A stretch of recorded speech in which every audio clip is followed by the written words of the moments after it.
안녕하세요. 프리텔러 TV입니다. 저희도 드디어 이 AI에 대해서 얘기할 날이 왔군요. 챗GPT 써보셨나요?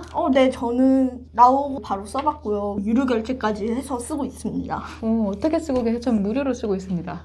캐릭터 이름 짤 때도 괜찮고요. 설정 짤 때도 나쁘지는 않아요. 이름 짤 때 어떤지 먼저 소개해주세요. 예를 들면은 판타지 이름 짜려면은 인터넷 검색해 보잖아요. 찾아보거나 창작을 하고 이래야 되는데 챗GPT가 되게 괜찮은 게 중세의 프랑스식 판타지 이름을 여자 이름으로 10개 지어줘. 이런 식으로 하면은 10개를 지어줘요. 그러면 적용을 해서 소설에서 쓰긴 해요. 이름 지을 때 편한 것 같아요. 아니면은 지역명 이런 거 가상으로 창작을 할 때 좋은 것 같고. 지금 이름이나 다른 분야에서 챗GPT를 활용하신다는 얘기를 하셨고요. 저는 이전에 판타지 이름을 지을 때는 알고 있는 이름을 응용하거나 아니면 책 같은 걸 찾아보면서 거기서 나온 이름을 그대로 쓰거나 변형하거나 했는데 말씀하신 대로 하면 정말 도움이 많이 될 것 같아요. 가상의 가게도 이런 거 짤 때도 편해요.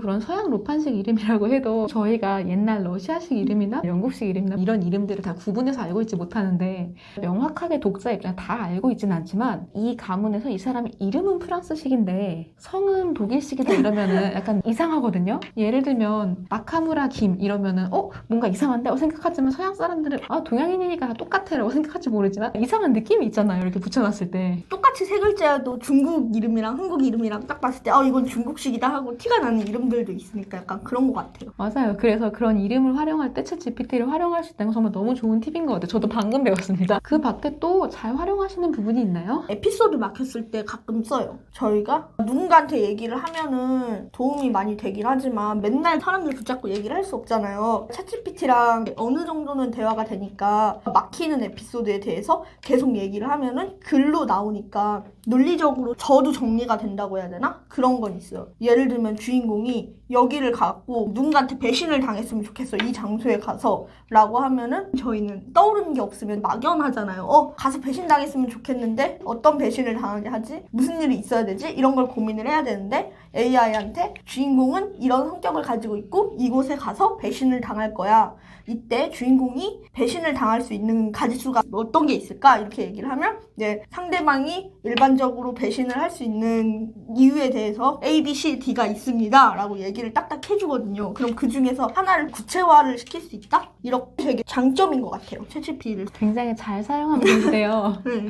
저는 챗GPT를 이번에 2번 정도 써봤는데 영어로 조사했을 때 확실히 한국어로 조사했을 때보다 챗GPT가 더 정보를 많이 가져와요. 그건 아마 영어 페이지가 한글 페이지보다 많아서 그런 것 같고요. 그렇게 조사했을 때 자료 조사를 한 게 맞을 때도 있는데 틀릴 때도 많아요. 그래서 한 번 조사하고 이게 맞나? 하고 다시 한 번 다른 사전 같은 걸 걸러줘야 되더라고요. 얘가 되게 뻔뻔해갖고 한자도 해주거든요. 초식 이름 이런 걸 만들어줘 이랬는데 저는 한자를 할 줄 아니까 아무리 봐도 이 한자가 아닌 것 같은데 싶은 한자를 집어넣은 거예요. 그걸 이제 얘한테 얘기를 해요. 너 틀렸어 라고 얘기를 하면 아니요 제가 틀리지 않았습니다.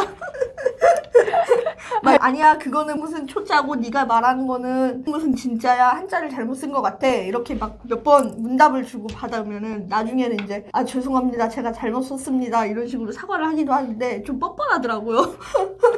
맞아요. 신사임당과 이순신의 관계에 대해서 아는 대로 말해봐 라고 했더니 신사임당과 이순신은 결혼했습니다 라고 엉뚱한 대답을 하는 거예요.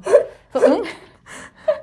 사실과 다른 이야기를 많이 하기 때문에 챗GPT로 자료 조사를 할 때에는 기본적인 아이디어를 얻되 이것이 사실인지 검증을 반드시 해봐야 해요. 그러니까 얘만 믿고 무조건 그렇게 쓰면은 안 되는 것 같아요. 그럴듯한 거짓말을 되게 잘 자아내기 때문에 거기에 속으면 곤란합니다. 하지만 아까 활용하신 것처럼 이름을 알아낸다거나 가상으로 써야 될 정보를 알아내거나 전개상에 막힌 건 전 질문을 해본 적이 없는데 구체적으로 질문하는 건 좋을 것 같아요.